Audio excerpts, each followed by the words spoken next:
vient de commémorer deux événements importants. L'assassinat de Lumumba, l'assassinat de Musée. Ça s'est passé au mois de janvier. Et beaucoup de gens ne posent pas la question pourquoi c'est au mois de janvier, et pourquoi Musée le 16, et pourquoi Lumumba le 17. Donc j'ai essayé de publier le magazine panafricain, qui est vendu en Côte d'Ivoire et ici. J'ai fait tout un dossier sur Lumumba et Musée. Je pense qu'on a même 40 numéros, on va vous distribuer. Et j'ai essayé un peu d'analyser les discours du président Kabila le 1er janvier. Notre faiblesse, c'est l'absence de lecture. Notre faiblesse, c'est l'absence de débat. Ce discours est passé inaperçu. Et j'ai lu la presse congolaise, c'est malheureux. Il faut faire le travail d'un journaliste, c'est donner les faits, analyser, commenter et orienter. Si vous êtes politicien, vous allez donner une orientation. Mais nous, en tant que journalistes, nous avons notre devoir de donner d'abord les faits, de faire parler les spécialistes. Les camarades m'ont demandé de parler de la balkanisation. Je pense qu'on ne va pas entrer encore dans des définitions. Je pense que tout est sur Google. Si on va apprendre la balkanisation, c'est quoi? Allez sur Google, il y a la définition. Mais ici, je vais beaucoup plus parler de gens, de Congolais, qui ont porté ces messages. Le premier, c'est Patrice Emery Lumumba. Après l'indépendance, il avait déjà pressenti ça. À Kinshasa, il a fait une conférence de presse. Ça passe souvent sur Télé 7 là.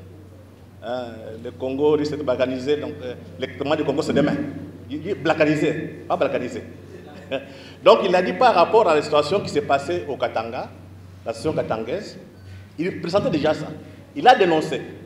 Au même moment, il y avait des militaires belges qui avaient déjà occupé le Congo, après, je pense quelques jours après l'indépendance. Il pensait que si nous ne faisons pas attention, on va essayer un peu de faire imploser le Congo. Donc, les membres de l'organisation, je ne suis pas le premier à en parler. Le premier, c'est Lumumba, en tant que Congolais. Deuxième personne, c'est Musée. Et beaucoup de gens, comme j'ai dit, notre faiblesse, c'est l'absence de lecture. Si vous prenez les discours de Musée, les derniers, comme moi j'appelle un testament après le testament de Lumumba, dans ce discours, Musée explique que la guerre qui a éclaté en 1998, pardon, cette guerre, si on ne fait pas attention, ça va déboucher sur l'implosion du Congo. Et beaucoup de Congolais ne comprennent pas ça. Musée, ça c'est un témoignage de M. Diana. Diana Dipoupa, avant qu'on assassine Musée, 3 mois avant, il avait publié un article dans le journal Avenir. Il dit, Musée ne va pas survivre dans 3 mois, il sera assassiné. Et Diana a eu la chance d'aller voir Musée. Musée l'a invité. Et Musée lui a dit clairement, on me demande de faire des choses que je ne peux pas accepter. Je sais qu'on pourra m'assassiner. Vous qui restez, continuez la lutte. Et qu'est-ce qu'on demandait à Musée? Je pense que beaucoup de gens se rappellent. Ne jamais trahir. Vous allez comprendre, c'est beaucoup d'enjeux. Notre pays, c'est un enjeu important du capitalisme occidental prédateur depuis 1885. Et dernièrement, vous avez suivi le président Kabila. Ce qui m'étonne, c'est de voir que nos journalistes ne font pas un effort. Il y a eu une question qu'on a posée au président Kabila, Joseph, par un journaliste d'Antenne A, lui demandant, Monsieur le Président, quels sont vos succès et quels sont vos échecs, en quelque sorte. Et Kabila va répondre en disant, le succès c'est parce que les gens pensaient démembrer le Congo, et jusqu'aujourd'hui le Congo est toujours uni. Côté échec, vous vous rappelez, il a dit qu'on n'a pas pu, changer les Congolais, transformer. Donc ça dit beaucoup de choses, mais normalement si on avait des hommes lucides, c'était le moment de faire un débat de fond. Ça signifie quoi? Malheureusement, et nos journalistes, et nos intellectuels, tout le monde est dans des polémiques. Ce sont les 3 personnes, au moins ceux qui sont officiels, qui étaient officiels, qui parlent de la balkanisation. Mais quand vous partez en dehors de ces gens, de Congolais, vous avez en Occident des gens qui pensent que le Congo est trop grand, il faut le couper. Et ceux qui habitent ne sont pas à la hauteur de gérer le Congo. Je vous raconte une petite histoire parce que ce n'est pas par hasard aujourd'hui que du côté de Télé 7, dans les temps, il y avait toutes de grandes conférences sur la balkanisation. Moi, quand j'étais à la francophonie, j'étais dans l'entourage d'Abdou Diouf. On était 2, un Sénégalais et moi. Donc chaque fois qu'il y avait des sommets, j'assistais en tant que journaliste. Donc j'ai fait à peu près 5 sommets. En 2008, nous sommes à Québec, donc au Canada. On nous a demandé de faire un article, donc nous 2, sur qu'est-ce que la francophonie peut apporter à l'Afrique. J'ai fait mon papier pour dire que la francophonie, nous sommes francophones. Les Rwandais et l'Ouganda sont des anglophones. Est-ce que la francophonie peut nous aider à mettre les Rwandais et l'Ouganda en dehors des frontières congolaises? L'article n'a pas été publié. On m'a payé $200 canadiens. J'ai protesté, je suis parti voir les responsables, c'était le journal Le Soleil du Canada. Je dis, mais comment expliquer que mon acte n'est pas sorti? Il me dira, oh non, vous pouvez comprendre, ça va sortir sur le site. Effectivement, après quelques jours, l'article est sorti. Après le sommet, je descends à Bruxelles. Je vois M. Mampaka. Il est actuellement, je pense, le sénateur belge, un truc comme ça. Mampaka me dit, il y a des cartes qui circulent ici, où le Congo est coupé en morceaux. Je descends à Kinshasa, je vois Modeste Mutinga. J'explique. Regarde les informations que j'ai eues au Canada, c'est le comportement des Canadiens, mais aussi ce que Mampaka m'a raconté. J'ai réuni la rédaction du Potentiel, parce que j'étais le directeur général. Mutinga faisait déjà la politique. J'ai réuni la direction générale du Potentiel et Télé 7. J'explique aux gens, je dis que nous devons faire la campagne contre la balkanisation. Comme d'habitude, les gens me disent non, non, nous sommes des journalistes, ça ne nous concerne pas. Mais comme j'étais patron, j'ai imposé. C'est que ça suffit quoi. Quand vous êtes une élite, vous voyez plus que les autres, il ne faut pas se plier. Vous êtes chef, vous donnez la ligne. J'ai imposé à tout le monde, ça à prendre ou à laisser. Aujourd'hui, ça fait 6 ans, donc ça fait à peu près 8 ans aujourd'hui. Mais pour qu'on impose le discours, il a fallu faire 6 ans. Conférence par conférence, émission par émission. Et ça m'a valu une invitation à Washington. J'étais au département d'État pendant 21 jours, avec, je ne sais pas si votre frère Kibangula, qui travaille chez Jeune Afrique. On a fait 21 jours pour comprendre comment la politique étrangère américaine fonctionne. Nous arrivons, nous discutons avec ces gens. Les discours étaient très clairs. L'histoire ne va plus se répéter. Vous avez trompé nos parents, n'étaient pas à l'école. Nous, on a étudié avec eux. Ça ne marchera pas. Et la femme va me dire, donc il y avait une femme qui s'appelait Catherine, qui travaillait ici à l'ambassade américaine en 2000. Elle était même parmi les histoires de ceux qui ont organisé un peu, qui ont travaillé avec les accords Sun City. Elle connaît très bien la situation congolaise. Elle me prend de côté. Elle me dit, Monsieur Freddy, nous sommes inquiets pour votre pays. On ne voit pas les gens émerger. Parce que j'étais dans tous mes états. Et ce qui est frappant, c'est de voir qu'ici, vous avez peur. On arrive en Amérique, on me dit, vous avez toute la liberté. Donc, ce que je vous parle ici, je l'ai dit là-bas. Parce que les gens pensent qu'on a peur. Je l'ai dit au département d'État, je leur ai dit, l'histoire ne va plus se répéter. Et vous n'aurez pas coupé le Congo. Donc, ce sont des éléments qui peuvent expliquer aux gens, ceux qui viennent vous dire que la balkanisation n'existe pas, c'est faux. Donc, il y a tout un projet. Mais jusqu'à présent, on sent qu'il y a des gens qui résistent. Un jour, il y a M. Herman Cohen avec M. Lokabwanga qui ont essayé, donc qui ont fait une interview qui est passée sur Internet. C'était la télévision plus 243 comme ça. Lokabwanga maintenant, je passais dans l'IDPS. Lokabwanga nous pose la question sur la situation du Kivu. Parce que nous, on avait attaqué Cohen, parce qu'il disait qu'il fallait que les Congolais acceptent les parrainages du Rwanda. Nous, on n'a dit pas question. On a fait même beaucoup de manchettes au potentiel. Pour la toute première fois, Cohen dit il faut que les Congolais comprennent, il répondait à une question de Wakabwanga, il faut que les Congolais comprennent que ça ne sert à rien de discuter. Donc, les deux Kivu appartiennent, même au département d'État, les deux Kivu appartiennent au Rwanda. Je reprends les titres. Pour la première fois, je suis parti à l'ambassade américaine. Une discussion. Ils me disent, les propos de Cohen n'engagent pas l'ambassade. Moi, je dis, c'est vrai. Mais moi, je connais comment la politique américaine fonctionne. Ça signifie que Cohen, c'est un lobbyiste. Quand on est lobbyiste, on porte comment dire, on fait la propagande ou bien on fait la campagne pour une idée. Or, cette idée, portée par Cohen, vient des multinationales.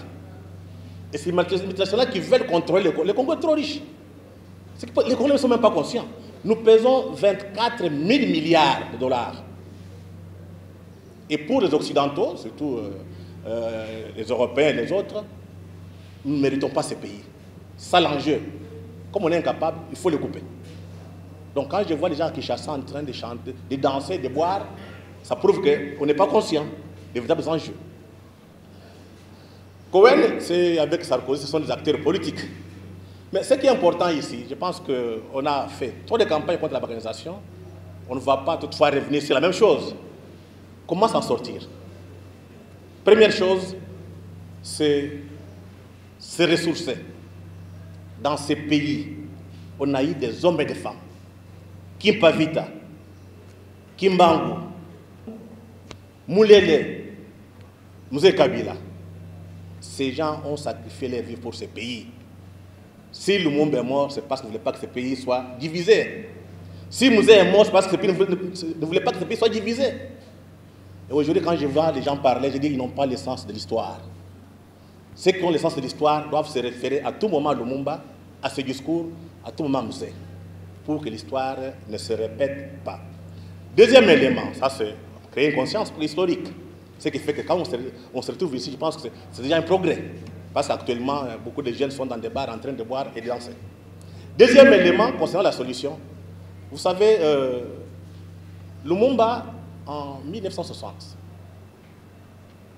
61, 60 après, oui, il y a eu une... je peux vous lire parce que j'ai mis les documents ici. Il y a eu une conférence panafricaine. Je pense que notre ami en a parlé. Oui, exact. Je vais vous lire ce que Lumumba a dit à la conférence à tous les Africains. Et vous devez comprendre, si nous voulons demain nous mettre debout, il faut placer les combats dans le cadre panafricain. Arrêtez vos tribalismes. C'est ce qu'on appelle des problèmes secondaires.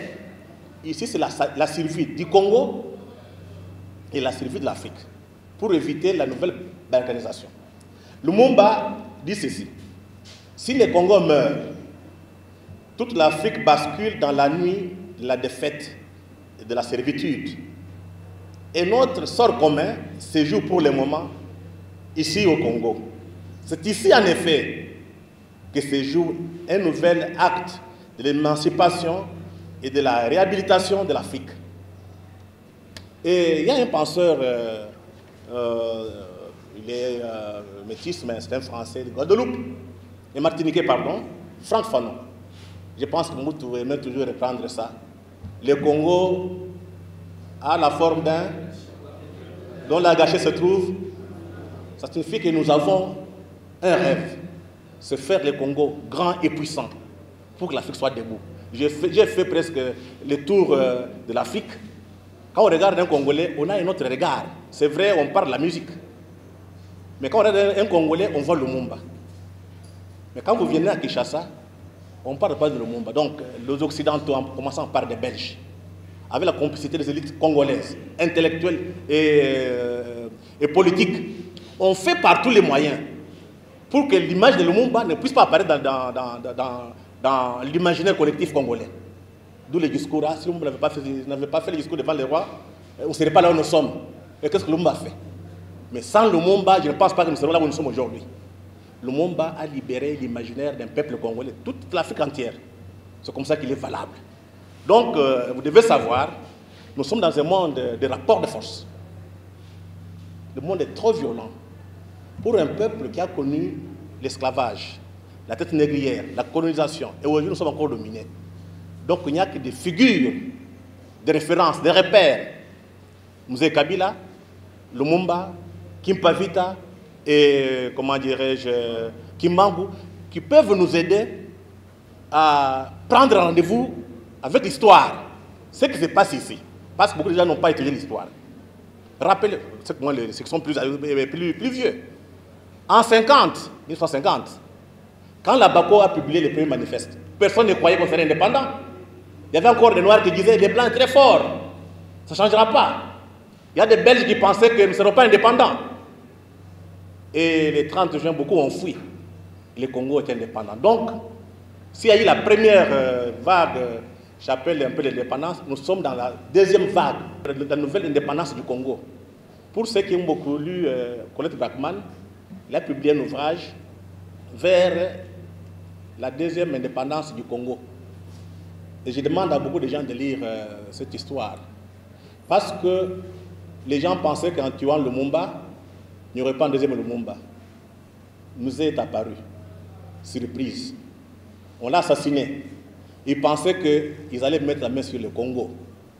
Jusqu'à aujourd'hui, le Congo les échappe. D'où la guerre. Mettez-vous en tête, la guerre va commencer bientôt. Et vous devez vous préparer. Tout le monde a peur de la guerre ici. Là, il y aura la guerre ici. Je ne sais pas, ça le problème avec notre presse. Il y a un article qui a été publié par Le Monde Afrique, le 30 janvier. Allez sur Google, sur Internet, vous aurez ça. Dans cet article, on présente le portrait de Mbusa. On dit qu'il reprend les maquis. Hier, il y a encore, je pense, le potentiel a publié un article sur Moïse Katumbi. Je n'ai pas retenu les titres. Il y a aussi Capitaine Chabagne, selon les informations de mon frère, je n'ai pas encore vérifié, qui a suivi sur une télévision de l'Afrique de l'Ouest, Capitaine qui dit on va prendre les armes. Ça signifie quoi? Tous ces discours sur la démocratie, l'alternance sont des faux discours. L'enjeu ici, c'est comment avoir des gens qui doivent être à la tête du Congo pour travailler pour l'Occident. Donc nous sommes entrés dans une deuxième vague de libération du Congo. Et nous allons gagner. Parce que vous êtes en retard. L'Occident est fini. Et je demande à beaucoup de gens, beaucoup de politiciens ici, de lire les analyses géopolitiques. On a tendance à oublier. Vous passez votre temps ici, alternance, élection, vous passez votre temps. Tout dépendra de l'équipe de force des grandes puissances. Entre la Chine qui émerge et la Russie, et de l'autre côté, l'Amérique. Est-ce que vous avez suivi les derniers documents sur la stratégie nationale de sécurité de l'Amérique? Il y a tout un dossier sur le Congo, et pardon, sur l'Afrique. Malheureusement, quand vous avez une presse des intellectuels aliénés, ils n'ont pas le courage de vous dire. Nous sommes vers la deuxième indépendance. Tôt ou tard, si nous nous échouons, nos enfants vont le faire. Mais comme on ne comprend pas, beaucoup corrompus, inconscients, aliénés, et vous attendez encore Muzungu Anasema.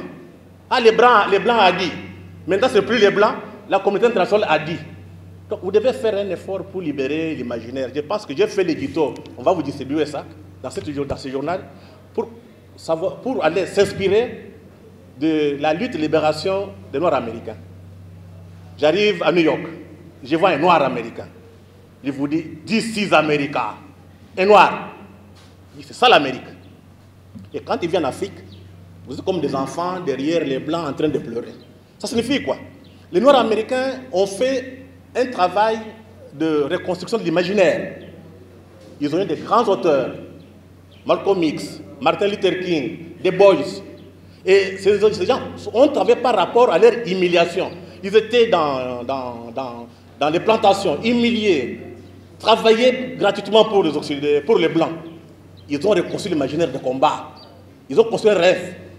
D'où quand tu pars avec les Noirs américains, on dit Black is beautiful. Hein? Les Noirs sont beaux. Mais quand vous verrez ici, on a toujours des choses négatives parce qu'on n'a pas encore refait notre imaginaire. Comment le faire? C'est faire des références comme le Lumumba, regarder ces garçons trop jeunes, très beau, intelligent, avec une belle femme, avec une belle voiture. Il habitait, sa maison est sur le boulevard, là, parmi les évolués. Mais cet homme, il sacrifie sa vie pour ce pays. Vous avez Mzee, il pouvait accepter d'être comme un grand président, comme on dit ici, être proche des milieux occidentaux qui manipulent les Noirs. Mzee a sacrifié sa vie pour ce pays. Je pense que la chance que nous avons par rapport aux autres, nous avons des repères. Dans d'autres pays, il n'y a pas de repères. Donc vous devez être sûr qu'il neige ou qu'il pleuve, le Congo sera debout et l'Afrique sera debout. Et le développement de l'Afrique partira de chez nous. Donc vous devez avoir l'esprit de grandeur. Nous sommes un grand peuple riche, un grand pays. Vous savez, c'est pas ce qu'on s'ignore. Quand j'ai fait ce magazine à Abidjan, quand on dit que c'est un Congolais, ils sont étonnés. Il y a Kamana qui est notre compatriote qui est à Goma. On était avec lui à Abidjan. Il a remis ce magazine à un Brésilien. Le Brésilien lui a fait une note en disant: je lis toujours les documents africains, mais celui-ci, ça prouve que les gens sont lucides. Je pense que nous sommes le seul document africain. Je dis le seul. Nous écrivons pour nous-mêmes. Nous sommes libérés de la tutelle intellectuelle de l'Occident. Je n'ai pas besoin que quelqu'un vienne me dire que Moulumba, ce que tu écris est faux. J'ai écrit ce que je pense être vrai. Mais ici, chez nous, vous avez toujours tendance à privilégier l'étranger. Libérez votre imaginaire. Soyez fiers. Comme Lumumba. Devant les rois. Lumumba parle. Quand tous les autres nègres avaient peur. Non. Il faut être comme Mzee. Donc, c'est qu'on parle, vous savez, vous comprenez, quand on parle du pays, il y a la passion. Parce qu'on ne le fait pas pour l'argent. C'est pour nos enfants et nos petits-enfants, au moins pour qu'ils vivent dans un pays libre, un pays autonome et indépendant. Donc, je voudrais, cette minute, hein, conclusion. Donc, pour le moment, nous sommes, je dirais, ce qui nous arrive, nous sommes en pleine imitation du capitalisme. Cette imitation du capitalisme est provoquée par les nouvelles technologies. Actuellement, les pays les pays qui sont plus avancés en matière, vous avez la Chine, vous avez l'Amérique, vous avez la Corée du Sud. L'Europe, c'est fini. Le seul pays en Europe qui peut tenir, c'est l'Allemagne. Bientôt, vous allez voir la France, même la Belgique, là, tout le monde tremble ici. Ce sera des petits villages. Parce que vous avez tendance à oublier l'histoire. Vous savez que les grandes puissances dans les temps, c'était le Portugal et l'Espagne. Où sont les Portugais aujourd'hui? Ils sont 400 000 en Angola. Donc chaque chose a son temps. Nous devons nous préparer à prendre notre chose à main, notre destin à main, et ne plus accepter n'importe quelle domination. Le problème est qu'on a une culture d'esclaves. Quand on vous demande de vous prendre en charge, vous préférez toujours les partenaires et surtout nos amis belges. J'ai fait mes études en Belgique, Sciences Po. Quand je vois les gens parler, ça me fait rire. Ça me fait rire.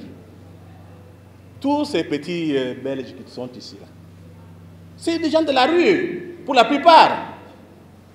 Tu ne trouveras pas le milieu important belge.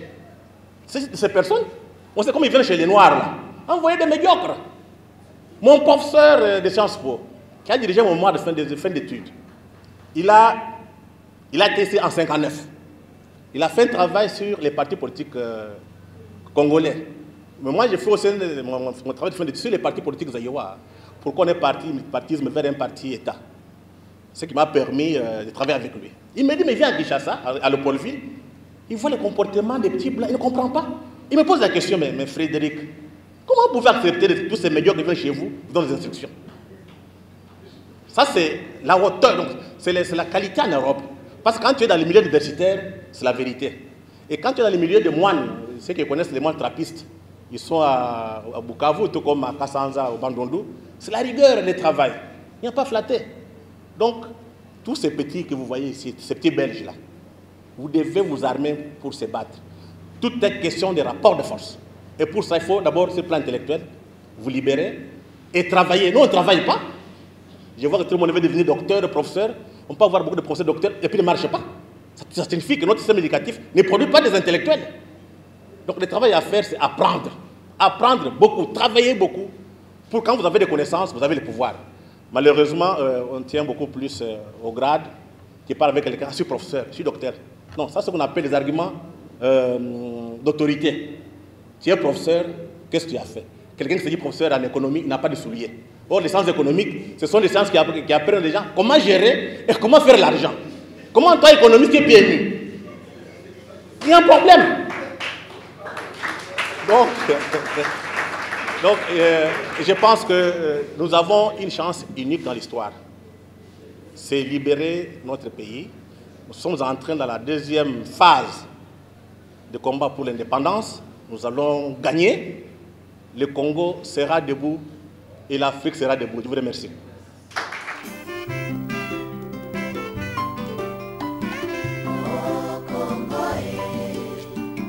Congo na biso Congo car on s'est